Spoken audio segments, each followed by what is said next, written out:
ഷൈഖിരയുടെ. എൻ്റെ പേര് അനൂപ്, ഭാര്യയുടെ പേര് റിജിത. ഞങ്ങൾക്ക് 2 കുട്ടികളാണ്, അൽബീന, അലാൻസ.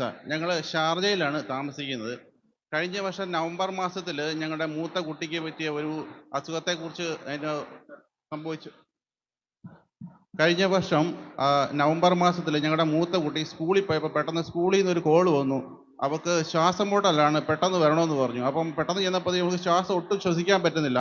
അപ്പോൾ പെട്ടെന്ന് ആംബുലൻസിൽ അൽകാസ്മിയ ഹോസ്പിറ്റലിലേക്ക് ഷിഫ്റ്റ് ചെയ്തു. അപ്പം ഞങ്ങൾ വിചാരിച്ചു നോർമലി ശ്വാസം മുട്ടലുള്ളതാണ്, അത് പെട്ടെന്ന് മാറിക്കോളുമെന്ന് പറഞ്ഞു. പക്ഷേ എക്സ്റേ എടുത്തപ്പോൾ അവർ ഡോക്ടേഴ്സ് പറഞ്ഞത് ശ്വാസകോശത്തിനകത്ത് എയർ കയറിപ്പോയെന്നാണ് പറയുന്നത്.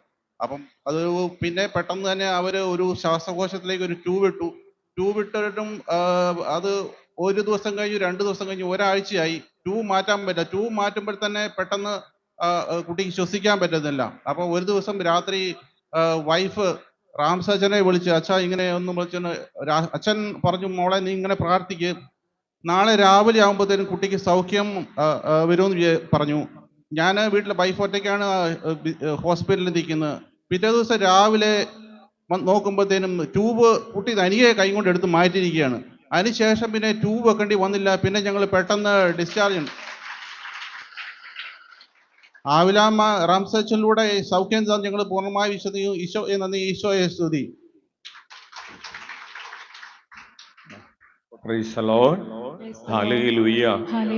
പ്രിയപ്പെട്ടവരെ, വളരെ ഗൗരവമുള്ള ഒരു രോഗാവസ്ഥയിലൂടെ കടന്നു പോവുകയായിരുന്നു. അതായത് സ്കൂളിൽ നിന്ന് ആംബുലൻസിൽ ആശുപത്രിയിലേക്ക് കൊണ്ടുപോവുകയും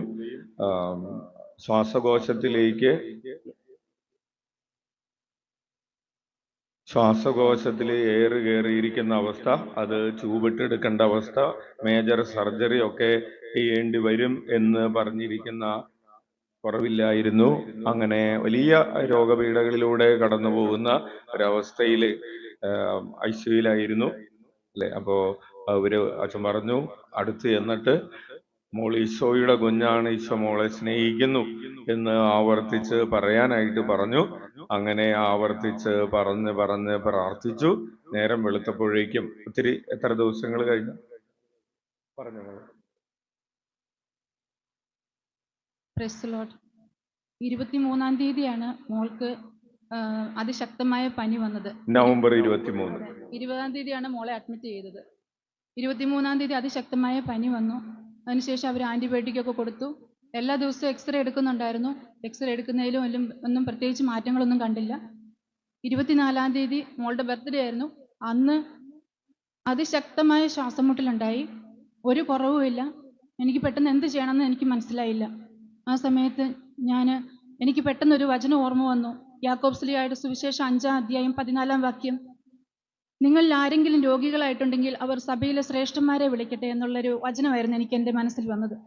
ആ സമയത്ത് എനിക്ക് റാബ്സനച്ചനെയാണ് എനിക്ക് ഓർമ്മ വന്നത്. പെട്ടെന്ന് ഞാൻ റാബ്സനച്ചനെ വിളിച്ചു. കുറേ പ്രാവശ്യം ഞാൻ വിളിച്ചു, പക്ഷേ അച്ഛൻ ഫോൺ അറ്റൻഡ് ചെയ്തില്ല. എനിക്കാകെ വിഷമമായി. എന്നാണ് ചെയ്യുന്നത്? മോൾക്ക് വേണ്ടി ഒരു സൗഖ്യം കൊടുക്കാൻ വേണ്ടിയിട്ട് ആരിലൂടെ ഈശോ പ്രവർത്തിക്കും എന്നൊരു വിഷമമായിരുന്നു. അത്ഭുതം എന്ന് പറയട്ടെ, കുറച്ച് സമയത്തിന് ശേഷം അച്ഛൻ എന്നെ തിരിച്ചു വിളിച്ചേച്ച് അച്ഛൻ മോൾക്ക് വേണ്ടി പ്രാർത്ഥിക്കാൻ തുടങ്ങി. അത് കഴിഞ്ഞിട്ട് അച്ഛൻ എന്നോട് പറഞ്ഞു, മോളോട് പറ, മോൾ ഈശോയുടെ കുഞ്ഞാണ്, ഈശോയും മാതാവും മോളെ സ്നേഹിക്കുന്നുവെന്ന്. അപ്പോൾ അങ്ങനെ പറഞ്ഞ് പ്രാർത്ഥിക്കാൻ തുടങ്ങി. എന്നോടും പറഞ്ഞു, അൽവിന ഈശോയുടെ മോളാണ്, ഈശോയും മാതാവും മോളെ അതിശക്തമായി സ്നേഹിക്കുന്നു എന്ന് പറഞ്ഞ് പ്രാർത്ഥിക്കാൻ പറഞ്ഞു. മോൾ ഉറങ്ങിക്കോട്ടെ, പക്ഷെ പ്രാർത്ഥിച്ചുകൊണ്ടേ ഇരിക്കാൻ പറഞ്ഞു. 100 പ്രാവശ്യമാണ് എന്നോട് പ്രാർത്ഥിക്കാൻ പറഞ്ഞത്. പക്ഷെ എനിക്ക് 100 പ്രാവശ്യം കൊണ്ടൊന്നും എനിക്ക് നിർത്താൻ പറ്റിയില്ല. ഒരു 1000 പ്രാവശ്യമല്ല, അതിൽ കൂടുതൽ ഞാൻ പ്രാർത്ഥിച്ചു. അതിനുശേഷം ആ സമയത്തിന് ശേഷം അച്ഛൻ സ്തുതിച്ച് പ്രാർത്ഥിക്കാൻ തുടങ്ങി. മോൾക്ക് ഈശോയുടെ ശ്വാസം കൊടുത്ത് അച്ഛൻ ഊതി പ്രാർത്ഥിക്കാൻ തുടങ്ങി. അതിനുശേഷം മോള് മെല്ലെ ഉറങ്ങി. അതുവരെ ഉറക്കമില്ലായിരുന്നു. അത്ര നേരം അതിശക്തമായ ശ്വാസം മുട്ടലായിരുന്നു. അതിനുശേഷം ഉറങ്ങി. ഞാൻ മോളുടെ ബെഡിനരികിൽ മുട്ടുകുത്തി നിന്ന്, എനിക്കും സർജറി കഴിഞ്ഞിരിക്കുമായിരുന്നു. ഒരാഴ്ച ആയിട്ടില്ലായിരുന്നു എൻ്റെ സർജറി കഴിഞ്ഞിട്ട്. മുട്ടുകുത്തി നിന്ന് ഞാൻ കൊന്ത ചൊല്ലി പ്രാർത്ഥിക്കാൻ തുടങ്ങി. വിശ്വാസ പ്രമാണം എത്ര എണ്ണം ചൊല്ലിയെന്ന് എനിക്കറിയത്തില്ല. അത്രയും പ്രാവശ്യം വിശ്വാസ പ്രമാണവും ചൊല്ലി പ്രാർത്ഥിച്ചു. ആ സമയത്ത് ഉറക്കത്തിൽ അവൾ ഓക്സിജൻ്റെ മാസ്ക് ഊരി മാറ്റി. എനിക്ക് തിരിച്ചു വെക്കാൻ തോന്നിയില്ല. എന്നാന്ന് ചോദിച്ചിട്ടുണ്ടെങ്കിൽ ഞാൻ അത്രയും വിശ്വാസത്തോടെ ഞാൻ പ്രാർത്ഥിക്കുന്നുണ്ടായിരുന്നു. അച്ഛനിലൂടെ ആവിലാമ്മ മോൾക്ക് സൗഖ്യം കൊടുക്കുന്നെന്ന് തന്നെ ഞാൻ വിശ്വസിച്ച് പ്രാർത്ഥിച്ചു. പിറ്റേ ദിവസം എന്തു പറയണ്ടേ, ബാത്റൂമിലൊക്കെ പോകാൻ പോലും ഓക്സിജൻ ഇല്ലാണ്ട് പോകത്തില്ലായിരുന്നു. ഓക്സിജൻ എപ്പോഴും ബിലോ 80% കാണിക്കാൻ തുടങ്ങുമ്പോഴത്തേക്കും ഓക്സിജൻ തിരിച്ചു വെക്കുമായിരുന്നു. കരമടിച്ച് കർത്താവിന് നന്ദി. ഓപ്പറേഷന്റെ എന്തോ സർജറി ചെയ്യണമെന്ന് പറഞ്ഞിരുന്നു. അപ്പൊ അതിനു മുമ്പ് തന്നെ ഡോക്ടേഴ്സ് പറഞ്ഞു ഇങ്ങനെ കുറവൊന്നും ഇല്ലാണ്ടിരിക്കുവാണെങ്കിൽ സർജറി എന്തായാലും ചെയ്യണം, ഇതിങ്ങനെ മുമ്പോട്ട് പോകാൻ പറ്റത്തില്ല എന്നുള്ള രീതിയിലായിരുന്നു. എല്ലാ ദിവസവും സർജറിയുടെ കേസ് തന്നെയായിരുന്നു ഡോക്ടേഴ്സ് വന്ന് പറഞ്ഞുകൊണ്ടിരുന്നത്. 2014 തൊട്ട് ശ്വാസമുട്ടലുണ്ടായിരുന്ന കുട്ടിയാണ്.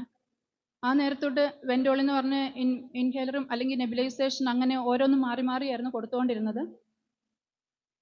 28-ാം തീയതിയാണ് മോളിങ്ങനെ ഓക്സിജന്റെ മാസ്ക് ഊരി മാറ്റിയതിന് ശേഷം പിന്നെ ഓക്സിജൻ തിരിച്ചു വെച്ചില്ല. ഡോക്ടേഴ്സ് വന്നു, റൗണ്ട്സിന് വന്നപ്പോൾ അവർ പറഞ്ഞു ഇനി ഓക്സിജന്റെ ആവശ്യമില്ല, മോള് സുഖപ്പെട്ടിരിക്കും. മീൻസ് കരമടിച്ച് കർത്താവിന് നന്ദി പറയാം. അത്ഭുതങ്ങളും അടയാളങ്ങളും സംഭവിക്കും കാലമല്ലോ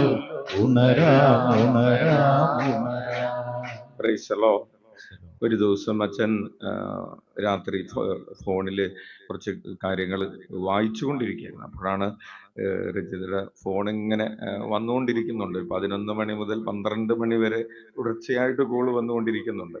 അച്ഛൻ സാധാരണ ചെയ്യാറുള്ളത് പോലെ എന്ത് ചെയ്തു?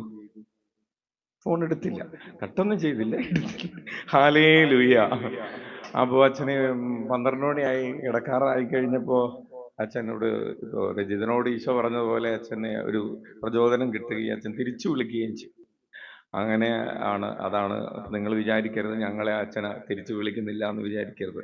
അച്ഛൻ കോൾ എടുക്കാറില്ല, തിരിച്ചു വിളിക്കാറില്ല. Hallelujah, hallelujah. അപ്പോൾ കർത്താവ് അത്ഭുതകരമായി മകൾക്ക് ഇടപെട്ടതിനെ ഓർത്ത്, അതുപോലെ മറ്റു പല കാര്യങ്ങളും അതിൻ്റെ കൂടെ ഉണ്ട്. എല്ലാം കൂടി പറയാൻ സമയമില്ലാത്തത് കൊണ്ട് പറയാത്തതാണ്. നമുക്ക് കർത്താവ് നൽകിയ വലിയ അനുഗ്രഹത്തെ ഓർത്ത് ഉച്ചത്തിൽ വിളിക്കാം, ഈശോയേ.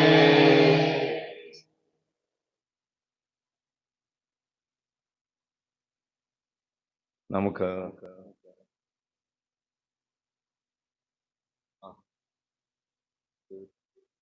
പ്രിയപ്പെട്ടവരെ, 2018 മുതൽ 2025 ഈ അസുഖം വരുന്നത് വരെ ശ്വാസമുട്ടലിന് മരുന്ന് കഴിച്ചുകൊണ്ടിരുന്ന വെച്ചതാണ്. ഈ അസുഖം വന്നത് മാറി സൗഖ്യപ്പെട്ടതിന് ശേഷം ആ 7 വർഷത്തോളം കഴിച്ചുകൊണ്ടിരുന്ന ആ മരുന്ന് പോലും പിന്നെ കഴിക്കേണ്ടി വന്നിട്ടില്ല എന്നാണ് പറയുന്നത്. ഹല്ലേലൂയ.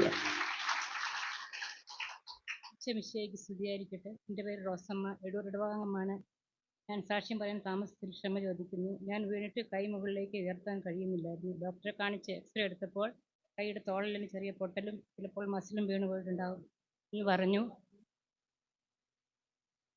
പിന്നെ ഡോക്ടറെ കാണിച്ചിട്ട് കുറയാഞ്ഞിട്ട് 1.5 മാസം പച്ചമരുന്ന് കഴിച്ചു. അത് ശരിയായില്ല. എന്നിട്ട് അച്ഛനെ അവിടെ വന്ന് അച്ഛൻ എൻ്റെ വേദനകളെല്ലാം ഏറ്റെടുക്കുന്നു എന്ന് പറയാൻ പറഞ്ഞു. പിന്നെ കൈ ഉയർത്തി മുകളിലേക്ക് ഉയർത്തി ഈശോയെ എന്ന് വിളിക്കാൻ പറഞ്ഞു. അപ്പോൾ എൻ്റെ കൈ ബന്ധുവിനായി ഈശോയ്ക്കും ഈശോയ്ക്കും എനിക്ക് വേണ്ടി പ്രാർത്ഥിച്ച അച്ഛനും 1000. പ്രിയപ്പെട്ടവരെ, വീണതിന് ശേഷം തോളലിന് പൊട്ടലുണ്ടായിരുന്നു. അത് 1.5 മാസം പച്ചമരുന്ന് ചെയ്തിട്ടും ശരിയാകാതെ കൈ ഉയർത്താൻ പറ്റാത്ത വിധത്തിൽ വിഷമിച്ച് വേദനിച്ചുകൊണ്ടിരിക്കുമ്പോഴാണ് ഇവിടെ വരികയും പ്രാർത്ഥിക്കുകയും ചെയ്തത്. വന്ന് അപ്പോൾ തന്നെ ഈശോയെന്ന് വിളിച്ച് കൈ ഉയർത്താനും വേദന മാറാനും കർത്താവ് അനുഗ്രഹിച്ചതിനെ ഓർത്ത് കൈയടിച്ച് കർത്താവിന് നന്ദി പറയാം. ഉച്ചത്തിൽ വിളിക്കാം, ഈശോയേ. നമുക്ക് എഴുന്നേറ്റ് നൽകാം.